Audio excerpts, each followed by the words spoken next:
De ma vie, je n'ai possédé un appareil photographique. Je méprise les gens qui sont constamment en train de photographier et qui se promènent tout le temps avec leur appareil photographique pendu au cou.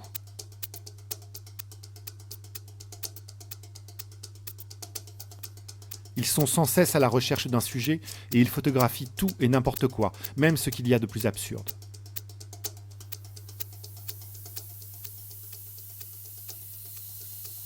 Sans cesse, ils n'ont rien d'autre en tête que de se représenter eux-mêmes, et toujours de la façon la plus repoussante, ce dont ils n'ont cependant pas conscience. Ils fixent sur leurs photos un monde perversement déformé qui n'a rien d'autre en commun avec le monde réel que cette déformation perverse dont ils se sont rendus coupables. Photographier est une manie ignoble qui atteint peu à peu l'humanité entière parce qu'elle n'est pas seulement amoureuse de la déformation et de la perversité, mais qu'elle en est entichée et qu'en vérité, à force de photographier, elle prend à la longue le monde déformé et pervers pour le seul véritable.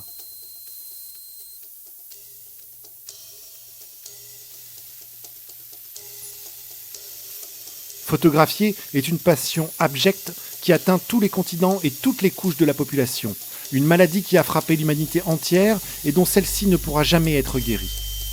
L'inventeur de l'art photographique est l'inventeur de l'art le plus misanthrope de tous les arts.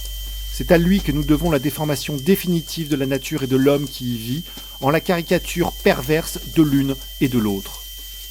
Je n'ai encore jamais vu sur aucune photographie un homme naturel, autrement dit un homme véritable et vrai, comme je n'ai encore jamais vu sur aucune photographie une véritable et vraie nature. La photographie est le plus grand malheur du XXe siècle. Jamais je n'ai été pris d'un tel dégoût qu'en regardant des photographies.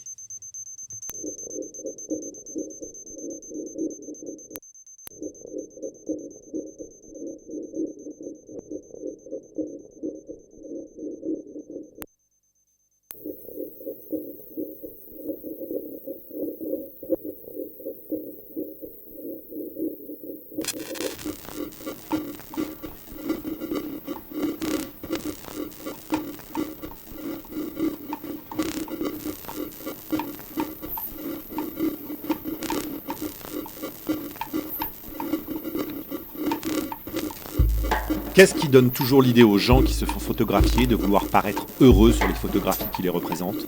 En tout cas, pas aussi malheureux qu'ils le sont, me dis-je. Chacun veut être représenté comme quelqu'un d'heureux, jamais comme quelqu'un de malheureux, toujours comme quelqu'un de totalement falsifié, jamais comme celui qui l'est en réalité, c'est-à-dire toujours le plus malheureux de tous. Ils veulent tous constamment être représentés beaux et heureux, alors qu'ils sont tout de même tous laids et malheureux. Ils se réfugient dans la photographie, se racornisent volontairement sur la photographie qui, dans une falsification totale, les montre heureux et beaux ou, tout au moins, moins laids et moins malheureux qu'ils ne le sont. Ils exigent de la photographie leur image rêvée, idéale, et tous les moyens leur sont bons, serait-ce la plus effroyable grimace pour réaliser sur une photo cette image rêvée et cette image idéale. Ils ne voient même pas de quelle manière terrible, épouvantable ils se compromettent chaque fois. Celui qui est beau sur la photographie est chaque fois le plus laid, le plus heureux, chaque fois le plus malheureux. Ils accrochent dans leur appartement les photographies qu'ils ont fait faire d'eux comme d'un monde beau et heureux qui est en vérité le plus laid et le plus malheureux et le plus mensonger. Leur vie durant, ils regardent fixement leurs belles et leurs heureuses images à leur mur et en éprouvent du contentement alors qu'ils ne devraient tout de même n'en éprouver que répulsion. Mais ils ne pensent pas, et cela les préserve de la terrible constatation qu'ils sont laids, malheureux et mensongers. Ils vont jusqu'à montrer à ceux qu'ils reçoivent dans leur appartement et qui les connaissent, eux les autres, comme des gens laids et malheureux et stupides et grossiers, ces photos sur lesquelles, croient-ils, ils sont représentés comme des gens heureux et beaux. Ils n'ont pas honte de montrer ces photographies, même à ceux qui les connaissent en réalité, et qui les reconnaissent donc évidemment sur la photo comme des menteurs, et en vérité des gens entièrement mensongers et perdus.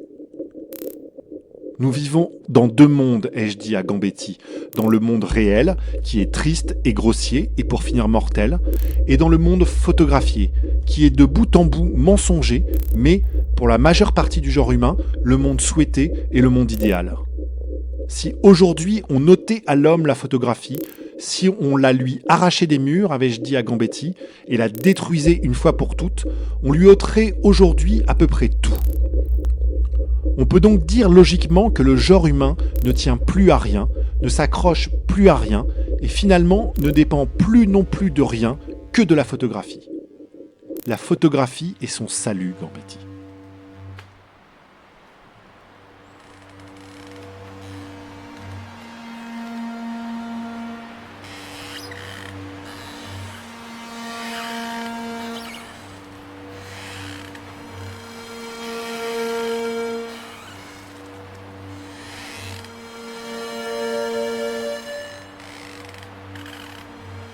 Faire une photographie signifie railler quelqu'un, Gambetti, avais-je dit. Dans cette mesure, tous ceux qui photographient, même s'ils ont acquis un métier dans ce domaine, ou peut-être même un grand art, ne sont autres que des railleurs de l'être humain. La photographie est la plus grande raillerie qui soit, en quelque sorte la plus grande raillerie à l'adresse du monde.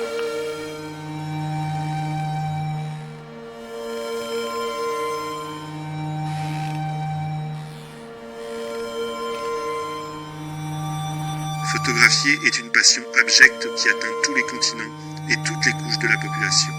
Une maladie qui a frappé l'humanité entière et dont celle-ci ne pourra jamais être guérie.